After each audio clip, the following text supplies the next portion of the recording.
Look at this really cool kit we got from Velostar. And what it is, it's actually a nice little, like you could see, it's probably what, about, maybe 5x7 or something like that. And maybe, a couple inches, inch and a half or so, a little zipper all the way around it. But they sent this to us so we could show it to you. And what it is a sewing kit. It's got a nice little grab handle here and a little extra pocket on the outside for anything extra you might want to put, but a nice little travel one.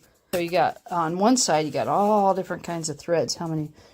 6, 7, 8, 9, 10, 11, plus 11 is 22, 23, 24 different threads it looks like. And then you got 30 needles and some needle threaders and snaps and buttons and little clippy clips and safety pins and straight pins and nail clippers and a little seam ripper and measuring tape and scissors and tweezers and little thimbles and stuff. And like, that's really going to be handy for on the go. I think what we'll do is we'll probably put it in the vehicle, so we'll have it with us when we want to take it. But you could like take it to work and just have it in your office, in the desk drawer. You could have it in your backpack. You could have it in your diaper bag. You could have it in your car. You could just have it lots of various different places to just, of course, just keep it in your house too. Like for just, it's going to have like pert near everything you need to just do a quick little mending job if you need to, or if a button falls off or something like that. Good stuff.